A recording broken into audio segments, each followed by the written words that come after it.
Hey, this is going to be quick. This is 11i. There's just something that happens sometimes on rational functions, and I'll make sure covered. And so I'm going to go kind of quickly through it. But basically, it talks about having extra vertical asymptotes. And that happens when you can factor the denominator into two different binomials, or a monomial and a binomial. So if we take a look at this first one, let's just take care of all the factoring that's going to take place. So you have x plus 3, x minus 3 on top. And on bottom, you have x and 2x plus 1. Because there's two different numbers that allow the bottom to become 0, we get a vertical asymptote at 0 for that. And this one's going to give us a vertical asymptote at negative 1/2. Okay, and so I'm going to plug 0 in, which is here. And what's goofy is this other one's real close. It's like right here. There's another vertical asymptote. Okay. Horizontal asymptote, degree on top and degree on bottom are the same. So I'm going to take the lead coefficient. So 1/2 is our horizontal asymptote. Okay, where it crosses the x-axis, basically it's going to be at negative 3, 0 and at 3, 0. I'm doing that quickly, but that's basically because those are what make those equal to 0. So 3, 0 and negative 3, 0.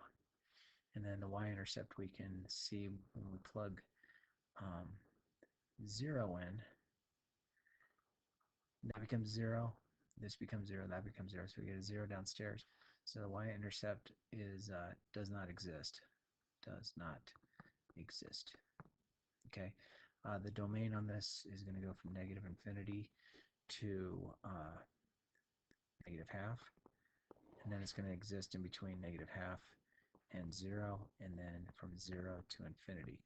So that's because we have the two vertical asymptotes. So this graph is going to look something like this.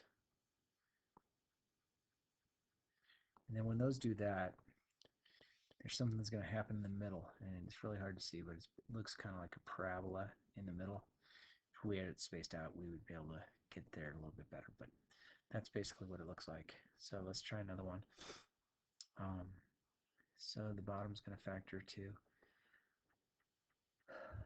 let's see, what is that going to be? Plus 6 and minus 2. So my vertical asymptotes happen at negative 6 and at 2. So negative 6 is here, and 2 is here. Horizontal asymptote, the degree on top is 1, degree on bottom is 2, so that means our horizontal asymptote has to be 0. X-intercepts, if we plug 0 in for y, then we're going to get an x-intercept at negative 3. So again, that's one of those special cases that's going to cross the asymptote. And then in my y-intercept, if I plug 0 in to all of my x's, I'm going to wind up with 3 over negative 12. So at y equals negative 1/4, so 0 comma negative 1/4 is where that will cross, which is somewhere in here. So being this one does cross, it kind of looks like this.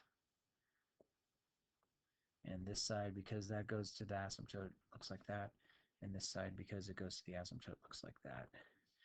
And with the domain, you can go from negative infinity to negative 6. It exists between negative 6 and 2, and from 2 to infinity. So let's factor the top. I'm going to get x plus 2 and x plus 5. And on bottom, I get x plus 4 and x minus 4. The vertical asymptote is going to be where the denominator is 0. So negative 4, positive 4 are our asymptotes. The degree on top and the degree on bottom are the same. The lead coefficients are 1, so I have a horizontal asymptote at 1.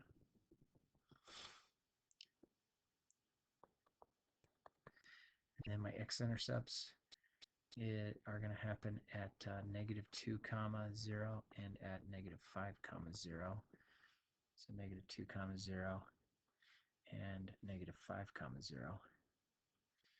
And our y-intercept If I plug zeros all the way in, all those become 0, so I get 10 over negative 16, which reduces down to negative 5 over 8. So negative 5 over 8 is somewhere down here.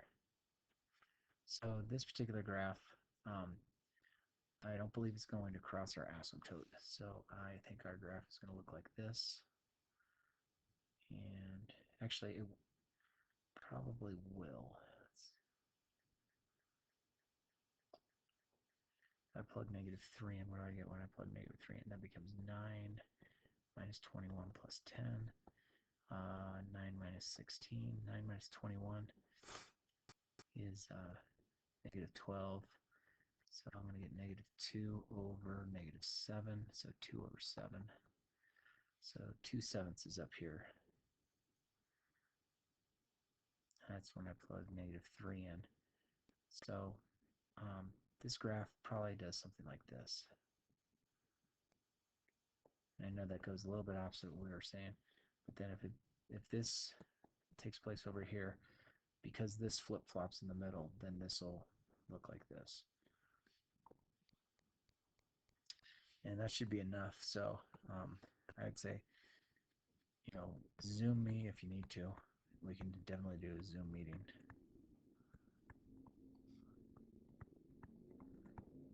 And have a great day.